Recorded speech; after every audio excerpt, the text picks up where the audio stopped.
காலை வணக்கம். பக்தியால் யான் உன்னை பல காலும்,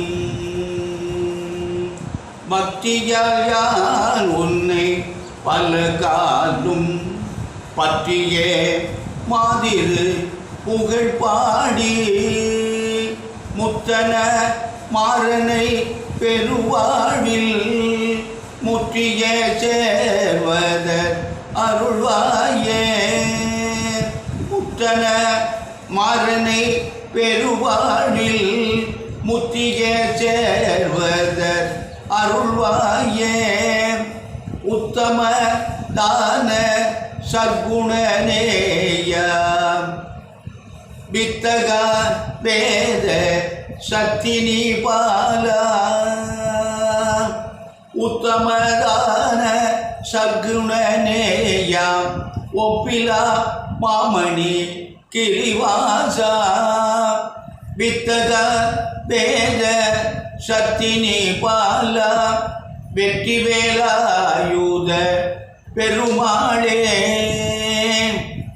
வெற்றி வேலாயுத பெருமாளே. அன்பு சார்ந்த நேயர்களே, இன்று மங்களவாரம், செவ்வாய்க்கிழமை, திரையோதசி திதி, இரவு 9:33 வரை, பின்னாடி சதுர்த்தசி.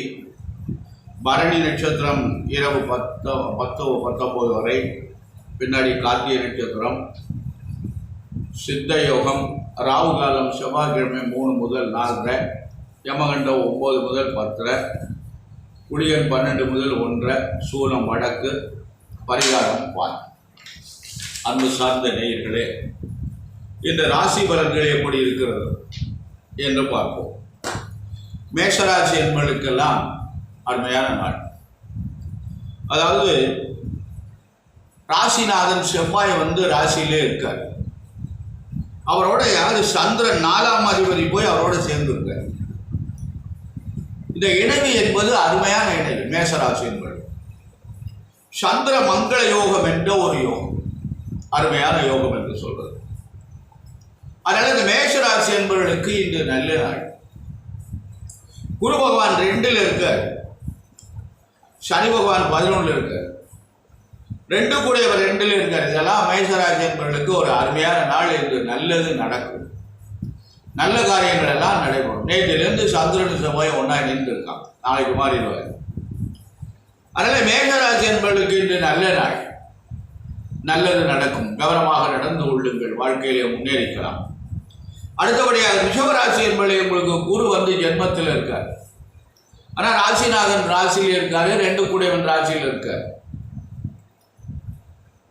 உங்களுக்கு நல்ல நாள், ஜென்மகுரு. இருந்தாலும் மற்ற கிரகங்களாம் பலமாக இருக்குது. சனி பலமாக இருக்குது, ராகு பலமாக இருக்குது, சனி 10ல் இருக்குது, ராகு 11ல் இருக்குது. இதெல்லாம் நல்ல அமைப்புகளை தரும்.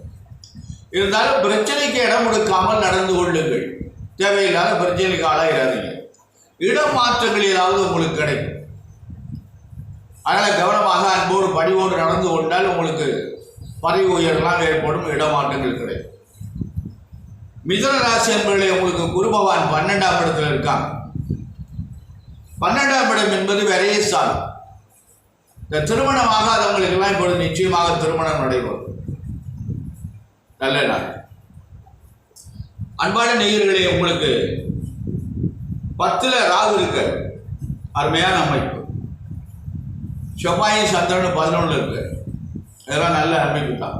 குரு 12ல் இருந்தாலும் மற்ற கிரகங்கள் பலமாக இருக்கிறது. கவனமாக நடந்து கொள்ளுங்கள், நல்லதே நடக்கும். நல்ல காரியம் நல்ல விரயமாக பண்ணுங்கள்.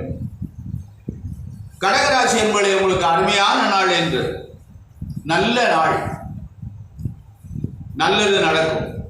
குரு பகவான் 11ஆம் இடத்துல லாபஸ்தானத்தில் இருக்கார். 10ல் சந்திரனும் செவ்வாயும். ராசிநாதனும் 9ஆம் அதிபதியும் 2 பேரும் சேர்ந்து, 10ஆம் அதிபதி 2 பேரும் ஒன்றா சேர்ந்து இருக்காங்க. அது பெரிய அமைப்பு. தொழிலில் நல்ல முன்னேற்றம் ஏற்படும். ஆகவே கடகராசி என்பவர்களுக்கு இன்று நல்ல நாள். சிம்மராசி என்பவர்களே, உங்களுக்கு ராசிநாதன் எங்கே இருக்காருன்னா 10ல் இருக்கார். சூரியன் 10ல் இருப்பது நல்லது. 10ஆம் அதிபதி 10ல் இருக்காங்க. ஆனால் குரு 10ல் இருப்பது நல்லது. உங்களுக்கு எந்த கிரகங்களும் வலுவாக இல்லை. கவனமாக நடந்து கொள்வது நலம். கன்னி ராசி என்பவர்களே, உங்களுக்கு குரு பகவான் வந்து இப்போ அருமையான இடத்துல இருக்க, 9ஆம் இடத்துல இருக்க, 6ல் சனி இருக்க. இதெல்லாம் ஒரு நல்ல நிறைவு. 6ஆம் இடத்தில் சனி நல்லது பண்ணுவார். இன்னும் 2 வருஷத்துக்கு அந்த இடத்துல இருப்பார். கன்னி ராசி என்பவர்களுக்கு இந்த நல்ல நாள், நல்லதெல்லாம் நடக்கும். கவனமாக நடந்து கொள்ளும். அடுத்தபடியாக துளாராசி என்பவர்களை, உங்களுக்கு குரு பகவான் 8ஆம் இடத்துல இருக்கார். அஷ்டம குரு, 4 கிரகங்கள் 8ல் இருக்கார். மறைவென்றோடு சொல்லலாம். அதனால் நிதானம் தேவை. புதிதாக எதையும் செய்யாதீர்கள், முதலீடு பண்ணாதீர்கள். செய்கின்ற தொழிலை அப்படியே விரிவாக்க மாட்டீங்க. புதிய முயற்சிகள் தவிர்ப்பது நலம், நடைபெறாது. கவனம் தேவை. குரு வழிபாடு மிக முக்கியம். தசாமத்தியுடைய வழிபாடு செய்யுங்கள். அன்பான விருச்சிக ராசி என்பவர்களே, உங்களுக்கு குரு பகவான் நல்ல இடத்துல இருக்காங்க, நல்ல அருமையான இடத்துல இருக்காங்க. அந்த குரு பகவான் எங்க இருக்கார் அப்படின்னா 7ஆம் இடத்துல இருக்கார்.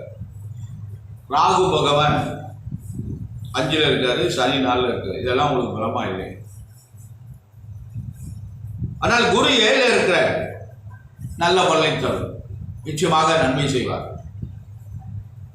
அடுத்தபடியாக தனுசு ராசி என்பவர்களே, உங்களுக்கு குரு பகவான் 6ல் இருக்கார். உடல்நிலை சற்று கவனம் தேவை, நிதானமாக நடந்து கொள்ளுங்கள். 3ல் சனி இருக்கு, 4ல் ராகு இருக்கு. எதிர்காலம் பிரமாதமாக இருக்கும்.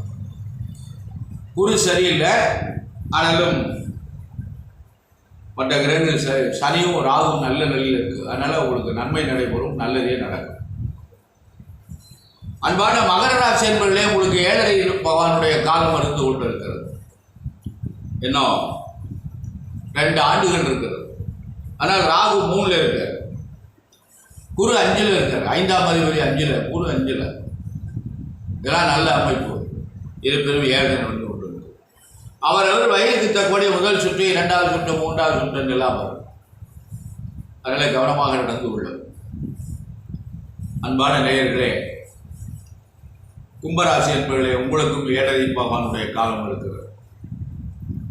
நம்ம 5 ஆண்டுகள் நீங்கள் இருந்த அவருடைய ஆளுமைக்கு நீங்கள் உட்பட்டுத்தான் ஆக வேண்டும். அதனால ஜென்மசானி என்று சொல்வார்கள். கடன்கள் தலைக்கு மேல் போகும், பிரச்சனைகள் தலைக்கு மேல் வரும். ரொம்ப நிதானமாக பொறுமையாக நடந்து கொள்ளுங்கள். உங்களுக்கு எந்த கிரகம் வலுவாக இல்லை. மீனராசி என்பவர்களே, உங்களுக்கும் 7.5 பகவானுடைய காலம் இருக்கிறது. இருந்தாலும் 2ஆம் அதிபதி 2ல் இருக்கார். அவரோட யாரும் சேர்ந்து இருக்கிறார்னா 5ஆம் அதிபதி சேர்ந்து இருக்கிறார். நன்மைகள் நடைபெறும், நல்லது நடக்கும். நீங்க என்ன மனசுல நினைச்சிட்டீங்களோ அது நடக்கும், நன்மைகள் நடைபெறும். ஆனால் குரு பலமாக இல்லை, உங்களுக்கு 2 கூட ஒரு பலமாக இருக்கிறார். அதனால அந்த இடம் நிறைவாக. மீனராசி என்பவர்களே, உங்களுக்கு 7.5 இருக்கிறது. என்ன 7 ஆண்டுகள் இருக்கு. தொடர்ச்சியாக மகர ராசி என்பவர்கள், கும்பராசி என்பவர்கள், மீனராசி என்பவர்கள்லாம் 7.5 பகவானுடைய காலம் நடந்து கொண்டு இருக்கிறது. அதனாலே சற்று கவனமாக நிதானமாக நடந்து கொள்ளுங்கள். சனிக்கிழமைதோறும் விரதமாக இருங்க. சனி பகவானுடைய வழிபாடு செய்யுங்கள். சனி பகவானுக்கு எள்ளு தீபம் ஏற்றுங்கள். காக்கைக்கு அன்னம் வைத்துவிட்டு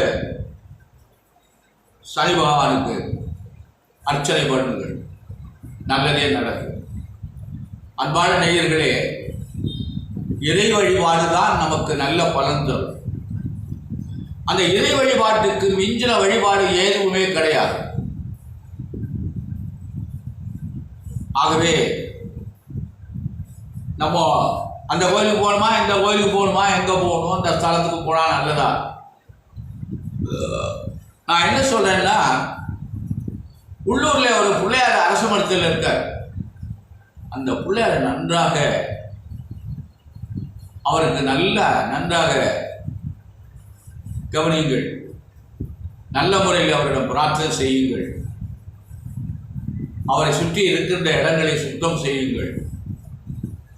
அவருக்கு நல்ல புஷ்பங்கள் சாத்துங்கள், அருகம்பில் சாத்துங்கள், தீபம் ஏற்றுங்கள், பிரார்த்தனை பண்ணுங்கள். அதுக்கு யாராவது பூஜை பண்ணுறவங்க இருந்தாங்கன்னா அவங்கள அபிஷேகத்துக்குரிய பொருளெல்லாம் கொடுத்து அபிஷேகம் பண்ண சொல்லி, ஏதாவது நேவேத்தியம் வைக்க சொல்லி நேவேத்தியம் பண்ணி தரிசனம் பண்ணுங்கள். எல்லா கிரகங்களுடைய சிரமங்களும் உங்களுக்கு குறையும். உள்ளூரில் இருக்கின்ற ஒரு கண்டிப்பாக அந்த இறைவனை நாம் கவனிக்க வேண்டும். உள்ளூர்ல இருக்கின்ற கோவிலை நாம விளக்கேற்றாமல் போட்டு விட்டு வெளியூர்ல எந்த கோயிலுக்கும் போய் புண்ணியம் இல்லை. அதனால அன்பான நேயர்களே, நீங்க இறை வழிபாடு செய்யுங்கள், நல்லதே நடக்கும். எல்லாரும் எல்லா நலனும் பெற்று பல்லாண்டு வாழ எம்பெருமான் சிவபெருமானையும் அன்னை பராசக்தியும் பிரார்த்தனை செய்து நிறைவு செய்கிறேன். நன்றி, வணக்கம்.